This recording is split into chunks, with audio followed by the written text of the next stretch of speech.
This channel does not promote any violent, harmful, or illegal activities. All content provided by this channel is meant for an educational purpose only. চারিদিকে যা ঘটছে তা দেখে বারবার ছি বলতে ইচ্ছা করছে। ঘটেছিল যেই ঘটনা মাথাভাঙায়, আপনাদের মনে আছে কোচবিহারে মাথাভাঙায় যে ঘটনা আমাদের মাথা হেট করে দিয়েছিল, সেই ঘটনার পুনরাবৃত্তি এবার কোথায়? এবার শ্যামনগরে। এখানেও সেই একই কারণ, কি রাজনৈতিক বিরোধিতা। বিজেপি করায় মহিলাকে বিবস্ত্র করে মারধরের অভিযোগ, শাসকের মদতপুষ্ট দুষ্কৃতীদের বিরুদ্ধে হামলার অভিযোগ, হাসপাতালে চিকিৎসাধীন ওই বিজেপি কর্মী। যদিও মারধরের অভিযোগ অস্বীকার তৃণমূলের, ভোটের ফল বেরোনোর পর থেকেই ওই মহিলাকে এলাকায় এক ঘরে করে দেওয়ার অভিযোগ ওঠে। পাড়ায় পানীয় জল আনার সময় মেরে ওই মহিলার মাথা ফাটিয়ে দেওয়া হয়। যেই ঘটনা আমরা দেখেছি কোচবিহারের মাথাভাঙায়, যেখানে রাজনৈতিক বিরোধিতা থাকতেই পারে, এক মহিলাকে বিবস্ত্র করে সেখানেও মারধর করা হয় এবং তার যে রাজনৈতিক চাপানোতর, সেই ঘটনার আমরা দেখেছিলাম। সেখানে বিজেপির 7 সদস্যের টিম যায়, তারা সেখানে গিয়ে পরিদর্শন করে, এসে সুকান্ত মজুমদারকে রিপোর্ট দেয়। কিন্তু তারপরেও একই ঘটনা এবার শ্যামনগরে। বিজেপি করায় এখানেও মহিলাকে বিবস্ত্র করে মারধরের অভিযোগ, আর অভিযোগ সেই একইভাবে শাসকের মদতপুষ্ট দুষ্কৃতীদের বিরুদ্ধে। কেন এই ঘটনার পুনরাবৃত্তি বারবার? যে দুটো ছবি দেখাচ্ছি আপনাদের, একদিকে মাথাভাঙা, একদিকে শ্যামনগর, কয়েকটা দিনের শুধু গ্যাপ, সিচুয়েশন সেম। সরাসরি চলে যাব, আমাদের প্রতিনিধি অনন্ত চট্টোপাধ্যায় রয়েছেন সঙ্গে। অনন্ত, মাথাভাঙা নিয়ে আমরা বলছিলাম, মাথাভাঙা আমাদের মাথা হেট করে দিয়েছে, কিন্তু শ্যামনগরে কি ঘটলো, কেন ঘটলো? একদমই তাই। দেখো, আমরা এতক্ষণ তৃণমূলের পক্ষ থেকে আমরা তাদের বক্তব্য নিতে চাইছিলাম, যেহেতু সরাসরি তৃণমূলের বিরুদ্ধে অভিযুক্ত উঠছে, সরাসরি বিজেপির কর্মী আক্রান্ত যিনি হয়েছেন, যে তাকে বিবস্ত্র করে মারা হয়েছে, যে অভিযোগ যে উঠছে, তার মাথা ফাটিয়ে দেওয়া হয়েছে, যে অভিযোগ যে উঠছে, দেখো সেই অভিযোগেরই একটু জিজ্ঞেস করে নিই কেন এই অভিযোগ উঠছে। প্রশাসনে তো তারাই রয়েছেন, অর্থাৎ আমার দেখো বাঁ পাশে রয়েছেন পঞ্চায়েত প্রধান, কাউগাছি 1 নম্বর পঞ্চায়েত প্রধান এবং জেলা পরিষদের সদস্য, দুজনই রয়েছেন, যে ব্যারাকপুর ব্লক 1-এর জেলা পূর্ত দপ্তরের জেলা পরিষদের কর্মাধ্যক্ষ। কেন এরকম ঘটনা হলো? কেন ঘটনা কী হয়েছে আমার সঠিকভাবে জানা নেই, তবে যেটুকুনি আমার কানে এসছে যে ওখানে উনি গরু টরু পোষেন এবং গরু পোষাকে কেন্দ্র করে লোকের জায়গাতে উনি গরু টরু বাঁধেন এবং ওই আশপাশ বাড়ির সাথেই তাদের একটা সমস্যা, মিটার ঘর নিয়ে কোনো একটা সমস্যা তাদের মধ্যে হয়েছে।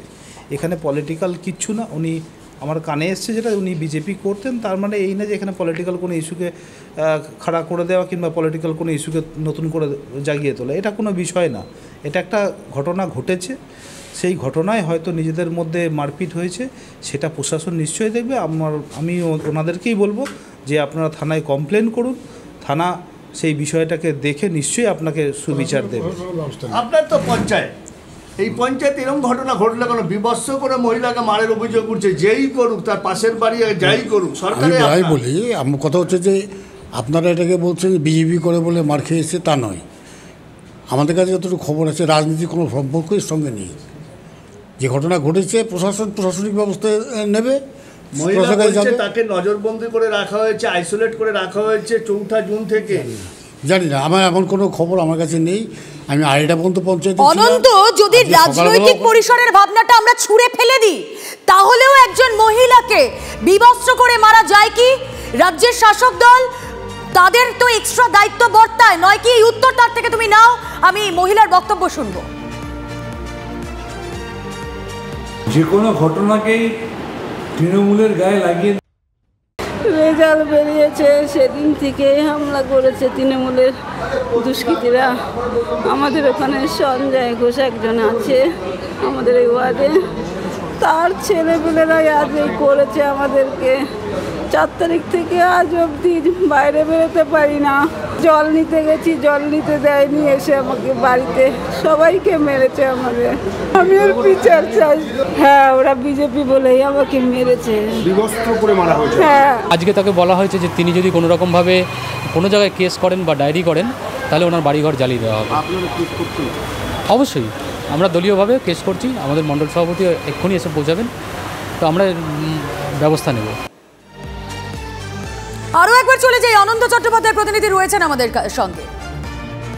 নেই। আপনারা জানেন যে 2019-এ যে ধরনের ঘটনা সারা রাজ্য জুড়ে হয়েছিল, মহিলা অভিযোগ 4 জুন থেকে বাড়িতে আটক, সে বাড়ি থেকে বেরোতে পারছে না, আজকে জল নিতে গেছে, তাকে ফেলে মাথা পাটি দিয়েছে, বিভৎস করে মারা হয়েছে। আমি যেটা বলছি যেটা হচ্ছে যে পারিপার্শ্বিক অবস্থার কারণে মনে হয় কোনো গণ্ডগোল হয়েছে, সেটা আমাদের কানে এসছে এবং আশেপাশের যারা রয়েছে তাদের সাথেই তাদের গণ্ডগোল। কি ব্যবস্থা? দলীয় কোনো বিষয় নেই, দলের বিষয় না থাকলেও সাধারণ মহিলা, আপনার দলের মহিলা, অবশ্যই আমি বলবো উনি থানায় অভিযোগ করুন, অভিযোগের ভিত্তিতে নিশ্চয়ই প্রশাসন ব্যবস্থা নেবে এবং প্রশাসন যা যা ব্যবস্থা নেওয়ার তার জন্য যেটুকুনি সহযোগিতা করার সেটুকুনি আমরা করব। আপনি আপনার তো পঞ্চায়েত কি সহযোগিতা? না আমার এলাকার মহিলা এই ঘটনা যে 4 জুন থেকে বলছেন আপনি, 4 জুন থেকে আর আজকে হচ্ছে 3রা জুলাই, 1 মাস ধরে উনি কাউকে জানাতে পারলেন না? ভয়তে তাকে বেরোতে দেয়নি, তাদের নাম দিয়ে কমপ্লেন করুক।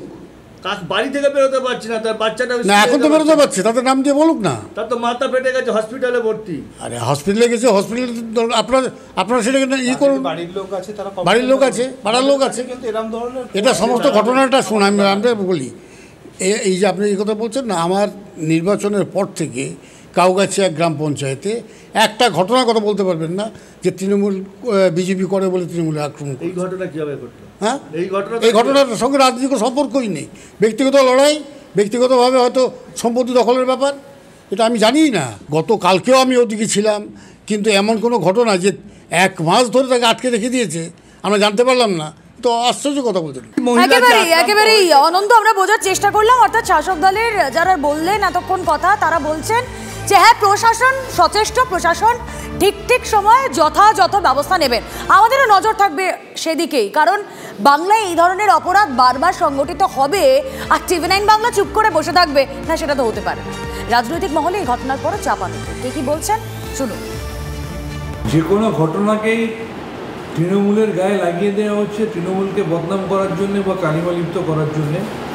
তার সিংহভাগ ক্ষেত্রে প্রমাণিত হচ্ছে যে সেগুলো অন্য কোনো গোষ্ঠীদ্বন্দ্ব, পারিবারিক বিবাদ, ব্রাহ্ম বিবাদ, তৃণমূলের তার সাথে কোনো যোগাযোগ নেই। এক্ষেত্রেও আমি নিশ্চিত প্রশাসন তদন্ত করবে এবং দেখা যাবে এটা অন্য কোনো ঘটনা, যে ঘটনায় তৃণমূলকে কালিমালিপ্ত করার জন্য যা দোষ তৃণমূলের গায়ে লাগানোর চেষ্টা করা হচ্ছে। অত্যন্ত লজ্জার।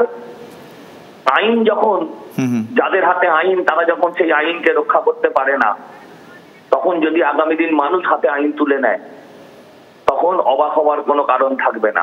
যে বাড়িতে এই ঘটনা ঘটে, যার মা, যার স্ত্রী, যার প্রতিবেশীর উপর এই ঘটনা ঘটে, সেই অঞ্চলের মানুষ যদি আগামী দিন হাতে আইন তুলে নেয় তখন আপনারা তাদেরকে অপরাধী বলতে পারবেন না। সামাজিক অবক্ষয়ের কিছু ঘটনা ঘটছে, সেসব জিনিসগুলো সবাই মিলে যাতে আমরা চেষ্টা করি যেগুলো দূর করা যায়।